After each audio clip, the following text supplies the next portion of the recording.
Hey guys, this is Dana, and this video is on a brief history of codependency. So, in order to understand codependency, we really have to start at the beginning, which is with Alcoholics Anonymous. So, Alcoholics Anonymous was founded in 1935, and it was founded by two men who were themselves alcoholics. And these two men were desperate to find a way to get and stay sober. So these two men had no formal history in studying addiction or alcoholism or psychiatry or psychology or anything. One was actually a stockbroker, the other one was actually a surgeon. And so their common thread was that they were highly motivated to find a way to get and stay sober because their lives were not working for them. So what they began doing is they began talking to other people that were recovering alcoholics, and they were trying to figure out like what's worked, like what's working. So they, kind of long story short, came up with what we now know as the 12 steps of Alcoholics Anonymous. The program, now mind you, this is 1935, so this is obviously before internet, this is before TV, this is before really any type of like mainstream communication.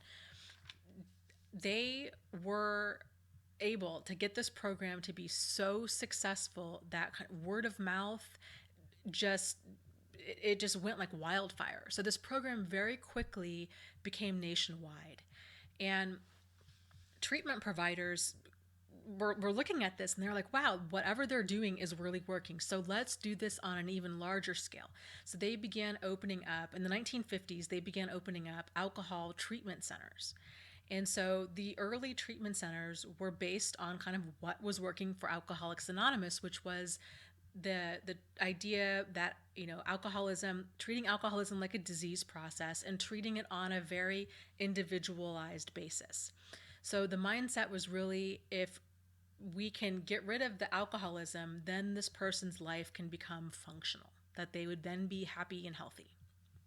So these treatment centers began sprouting up all over the United States.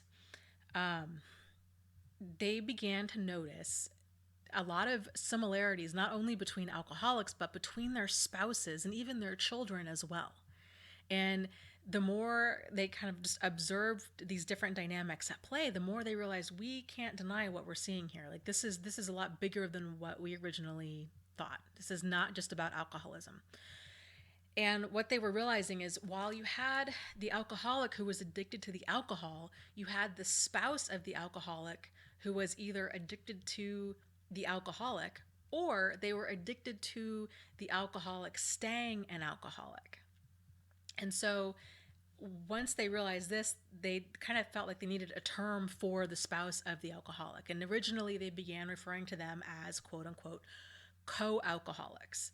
And so the researchers began studying the childhoods of these co-alcoholics and kind of what what else do they have in common. And what they were finding was that in the childhoods of these spouses of alcoholics, they generally had a parent. They were raised in alcoholic homes. They generally had a parent who was an alcoholic.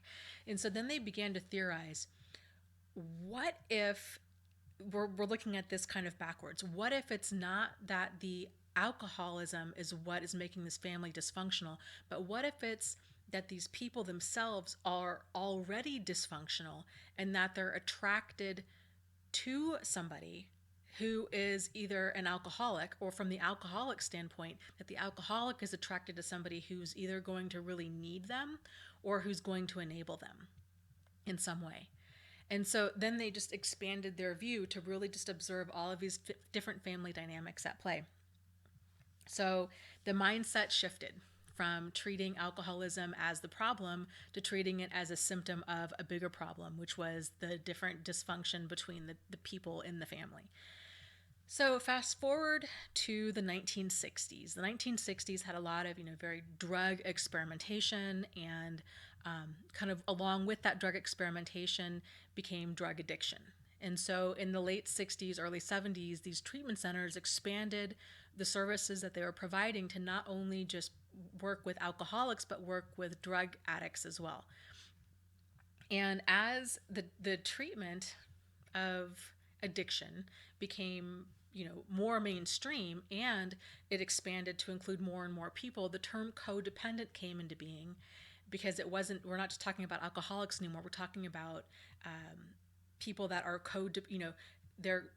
they're dependent. Well, so while you have the addict who's dependent upon a substance, you have the codependent who is dependent upon that person, or dependent upon that person staying sick. So nowadays, the term codependency is really grown a lot too, because now then people like the 80s and therapy and the more mainstream all of this knowledge became, people were realizing, well, wait a minute, I didn't come from a house that had alcoholics or drug addiction, but I still have the same kind of dysfunctional dynamic at play.